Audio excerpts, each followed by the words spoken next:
Hello and welcome to ANF Plus Sports Tonight. I am Helly Parker here with Connor Hines. This is the first time we are doubling up on this one. Yeah, how about that, Ellie? Good to be here with you. Lots to talk about in the world of sports today. Yep. In the state of sports in Georgia, tons going on. But yeah, it's good to be here with you, and we got a lot to get to. So starting off with more Bulldogs. Georgia continues fall camp. Yep. They have obviously the massive expectations of that third national title in 4 years. We heard from offensive coordinator Mike Bobo today and co-defensive coordinator Travarius Robinson. So let's listen to those two men talk about the team. That's a good question.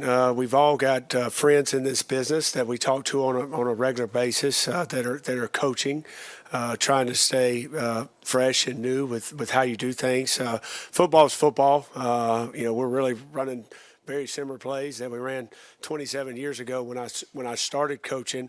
It might be just out of different formations and different personnels and using different guys.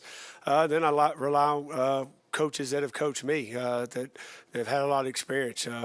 Coach Rick and Coach Donnan. Coach Donnan, who I played for and then worked for, and then Coach Rick, who I worked for a long time. I've got a lot of experience, so you lean on guys with experience. My own dad will be at practice today. He was a coach a long time. I ask his opinion about how things looked and what we're doing. But, I tell the players all the time, you've never arrived. You're always learning. And that goes for us as coaches, too. We're always trying to find new ways to do things, not necessarily new, but ways to do things better where we can be efficient on offense. Mike, kind of following on those same lines, every coach, as they go along the business, adapts, as they go along. Are you surprised at some of the ways you've adapted over time? Me and Coach T-Rob were talking about it, earlier, about, back in the day, the game may have been a little bit simpler. It was a little more physical. But you've got to adapt. The game is played in space nowadays, but you still, I don't want to adapt so much that we don't lose our physicality as an offense and what this program's built on and what Coach Smart's built it on is toughness and physical on offense. So, you want to be, innovative and play the game in space and try to be explosive. You've got to be explosive on offense nowadays, but at the same time, you don't want to lose your physicality as an offensive unit, and that's something we pride ourselves on, and it's a staple of what Coach Smart's been here since been here at the University of Georgia. Mike, looking at Carson, what is the biggest difference you see in him right now compared to this time last year going through fall camp? I see a guy that is trying to have a sense of urgency every day about everything he does and not taking anything for granted. He wrote a bunch of things on our board in our meeting room of what we need to do as a quarterback. And number one was be where your feet are. And you hear that a lot.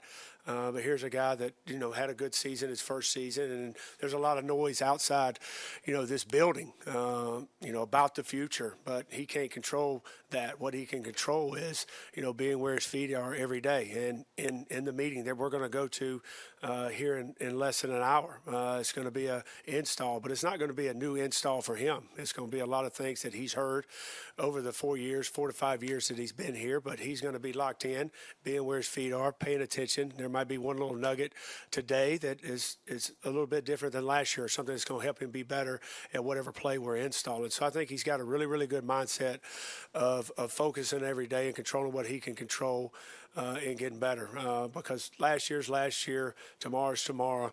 The most important thing is today, and that's a hard thing to do. That's a hard thing to do for me, and I'm 50. But we've got a head coach that's going to stress that daily. Of the most important thing is our meeting here in a minute with the players, and then how we go out there and walk through, how we go out there and do stretch, how we do everything on a day-to-day basis. And he's doing a good job of that. How you doing, Mike? Hey, Chip. Can you tell us about the progress of your backup center? I think his name's Drew Buffalo. He's hell on wheels. Is he? And kind of on the end of that, I mean, I understand maybe your starters had some issues here lately. Can you update us on that? But sincerely, coaching your son It's, I'm sure there's an interesting dynamic there. Yeah, Jared has missed some things, but he's got to do as much as possible. It's always, that's a very important position, offensive line and the offensive unit. They communicate, really to everybody what goes on up front. And Jared's still being able to do that a large majority of what we're doing. We're just being careful with Jared, but it also gives guys more opportunities to work at center and make those calls. We lost a 4-year starter in Ced Van Brandt that has made the calls 100 times and confident making those calls and communicating.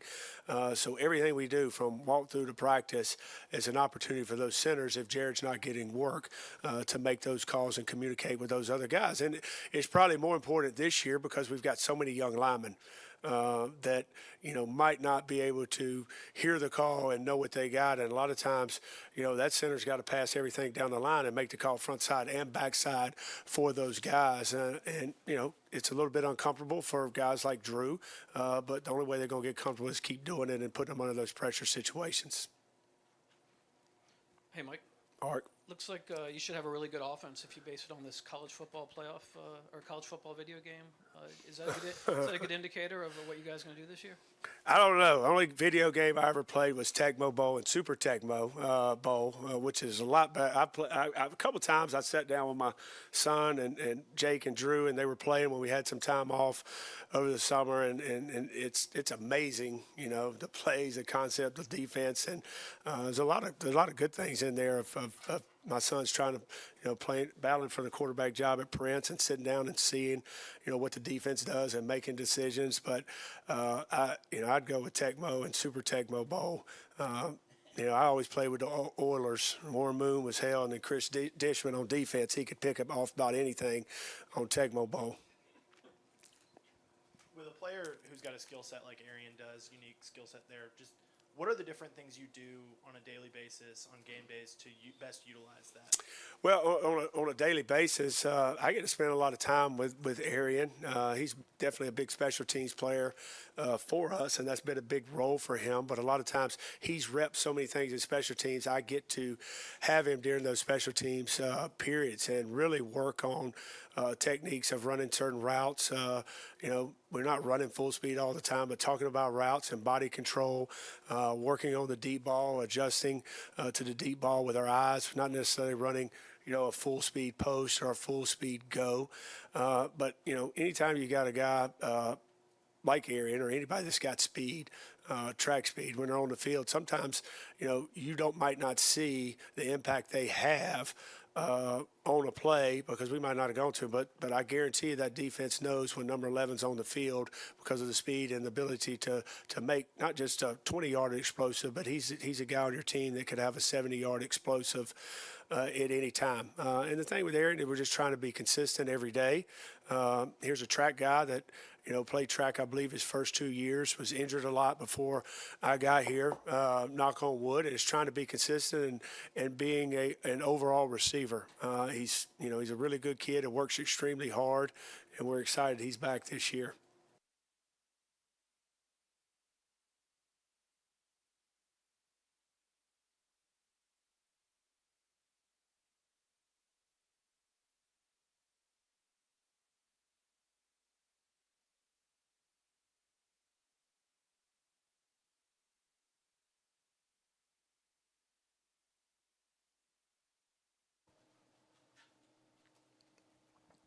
Yeah, how does matching up against Carson Beck every day in practice help this secondary get ready for the upcoming season?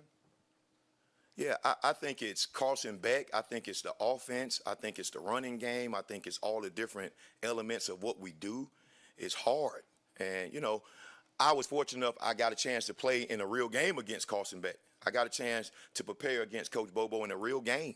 So I understand the difficulties of some of the things that we do, all right, that cause problems to a defense. And I think the tempo and the different things, the motions, and, and Carson is a really, really good quarterback who knows where to go with the football, get the ball out of his hand very well, and really throws the deep ball well. So excited and a challenge every single day.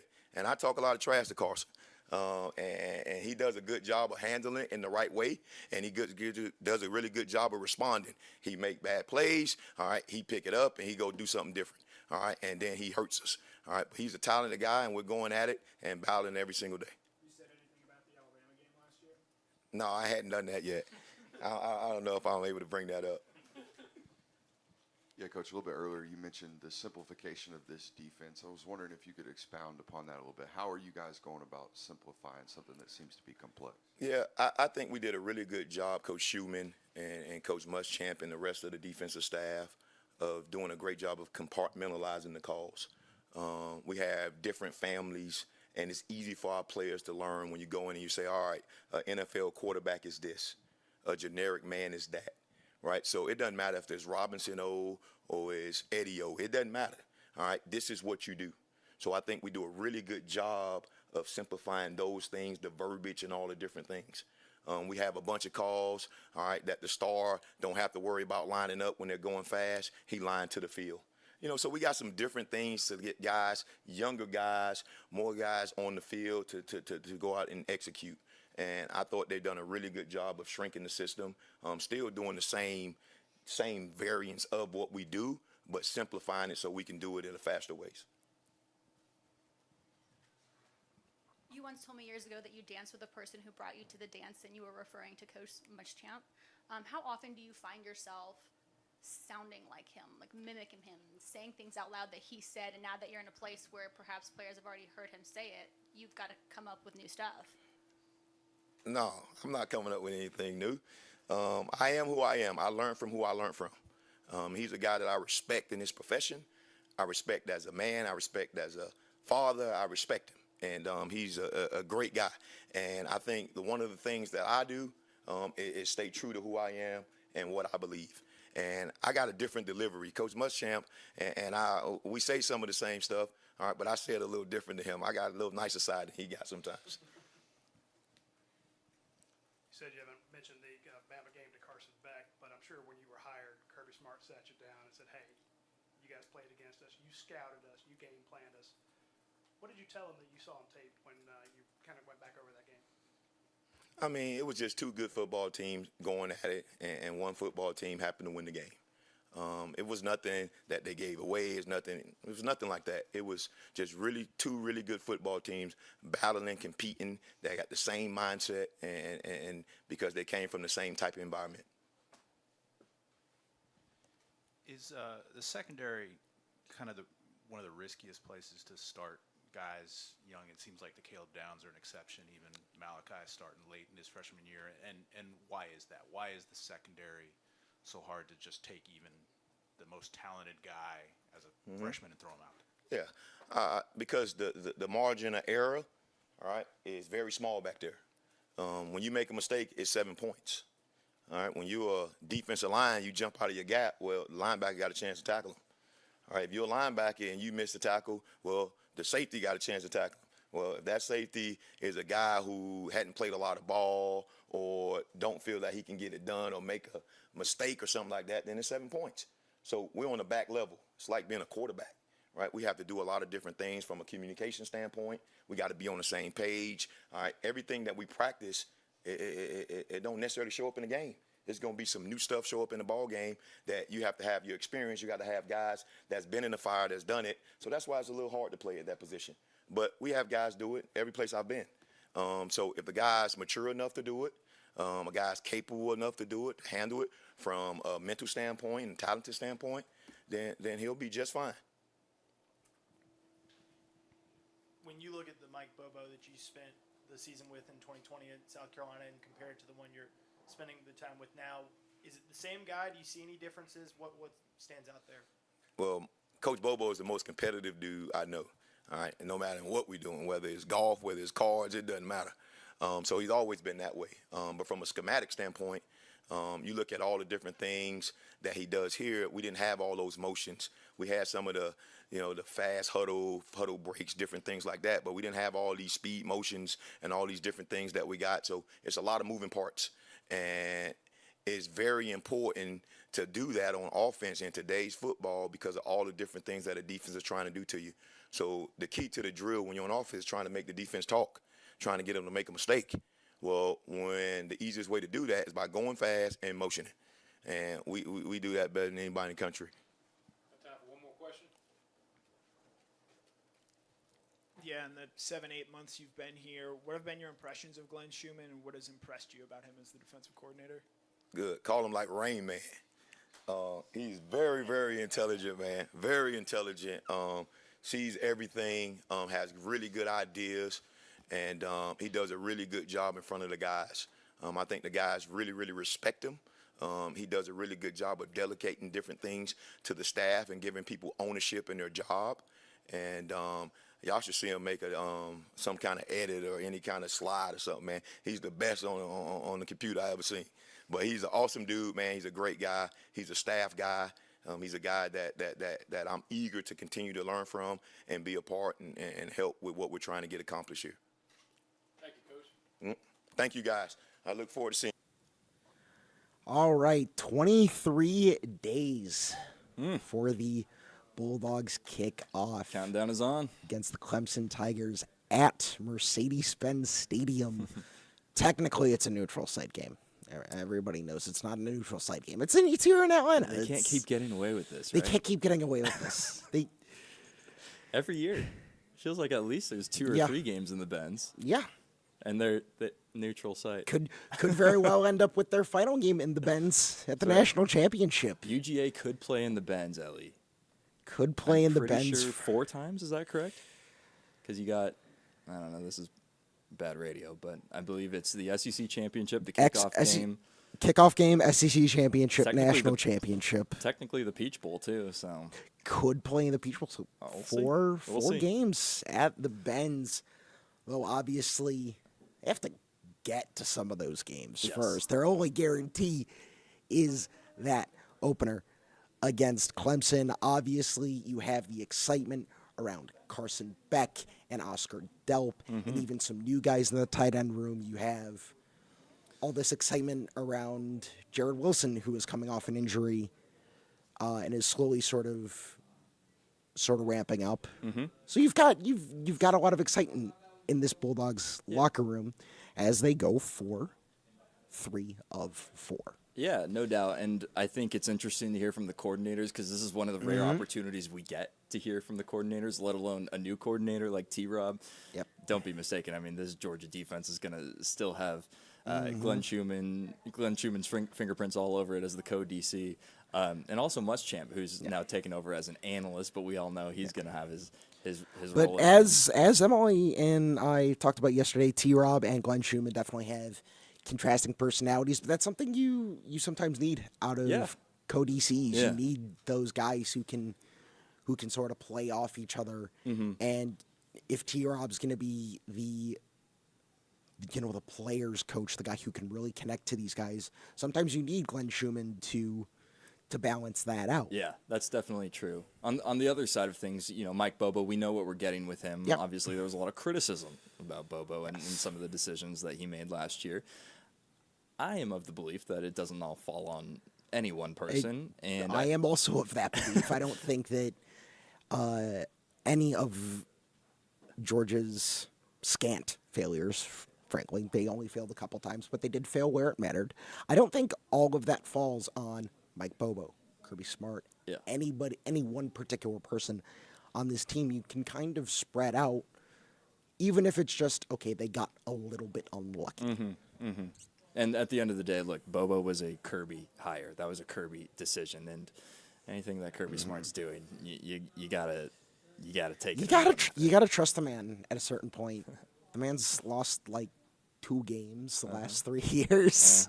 Yep. He's clearly doing something right. He's clearly recruiting the right guys, at least on the field. We can talk about their off-field antics for the next 30 minutes. We don't have that time. So, yeah, there's just a ton of excitement around the Bulldogs. There's also a ton of excitement around the Falcons this year. They sold out their season ticket allotment for the first time in a long time, but yesterday that got tempered a bit with Rondale Moore getting carted off the field in Miami during their joint practice with the Dolphins, and now we have learned that he is out for the season. The Falcons have put him on IR with a knee injury. This is just Falcons 101, right? As soon as you get excited about As soon as you get somebody, excited, as soon as you get excited about fate position just group, goes, really though. this is Falcons 101. Rondale Moore, one of those many offseason additions, considered one of the Falcons' new shiny weapons. Yeah. In the receiver room, he was going to compete with Drake London and the rest of the guys for the most, reps out there on the field. And he was starting to move up from the second team to first team reps. Yes. We were starting to see him with guys like Kirk Cousins, guys like Kyle Pitts being a part of that first team offense. And then this happens, especially for him in a contract year. Mm-hmm. You just hate to see it. You hate it for him. But look, I mean, I guess if there's any good news or a silver lining you can take away from this is that the Falcons are getting it out of their system now, hopefully. Don't jinx it, man. Don't jinx it. Kirk Cousins is gonna break his leg week 1. Hey, we don't need to talk about that. The point being, I think there's time for the Falcons to make adjustments Yes. and realize what they got to work with now, of which they have many talented receivers. I'm really excited to see a guy like Casey Washington now and see how he steps into this maybe increased role in his rookie season. There are options, and we've seen Drake London and Kyle Pitts. And especially with Rocky Morris and Zach Robinson and this new look offense, who may actually use the wide receivers. Wild thought. You are looking for those guys to get a ton of reps. Maybe even we would have seen a Rondale Moore, or as you said, a Casey Washington. These, more depth guys get more reps as the wide receivers and maybe a tight end like Kyle Pitts get, to be a bigger part of this offense. And I think the difference now is you call them depth guys. At least one of those guys has to be more than a depth guy now, right?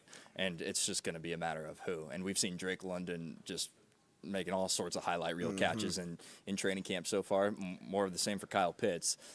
Who's going to be that third guy? I really like Casey Washington, and I really like to see what he can do in the next couple weeks leading into the Week 1 game against Pittsburgh. So time will tell, but it's out of the way for now. And we've got 3 preseason Knock games to on work wood with. that this is the only major one in preseason, and at least it happened now, so the Falcons do have time to adjust, and that he has time to heal. Obviously, he'll be out for the season. He's on IR, but he'll have time to heal and maybe in the offseason be able to prove to teams that he is worth taking a flyer on, or maybe for the Falcons, we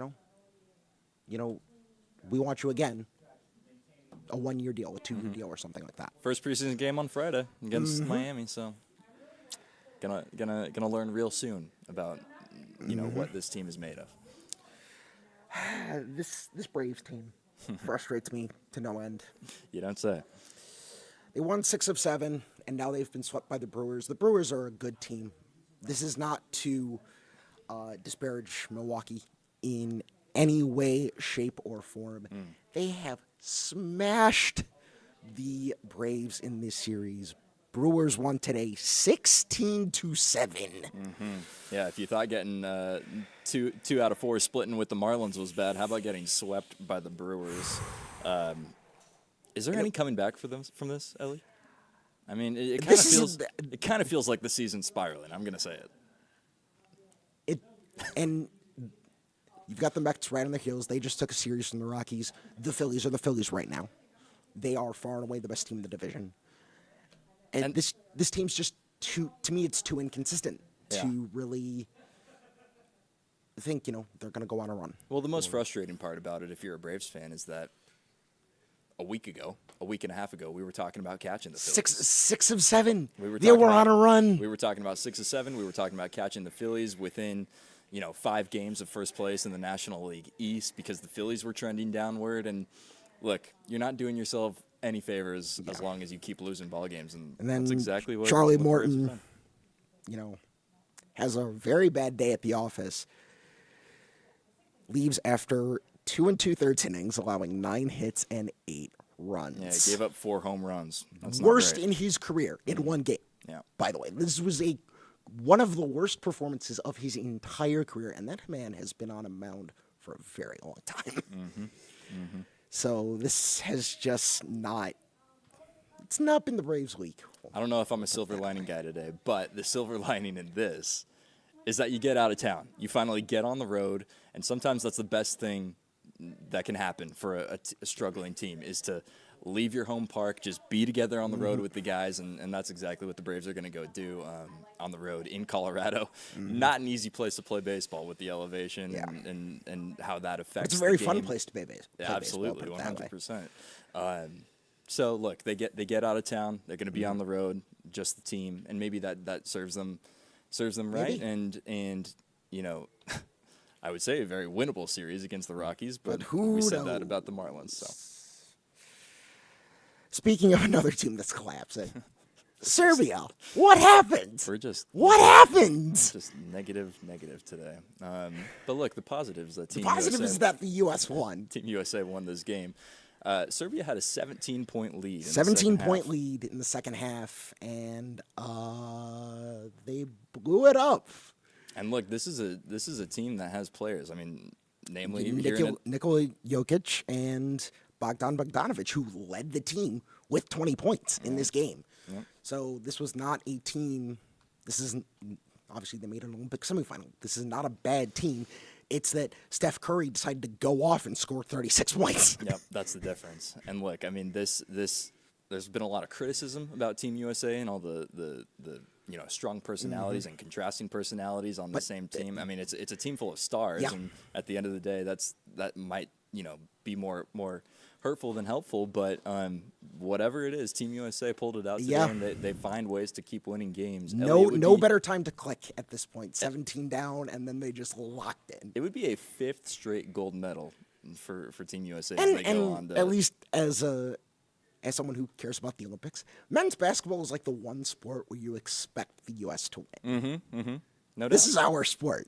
I'm not going to lie. Like, we've dominated this ever since 1992, since they allowed NBA players in. So, like, yes, you expect the U.S. to do well. They'll play France at 3:30 Eastern in the gold medal game on Saturday.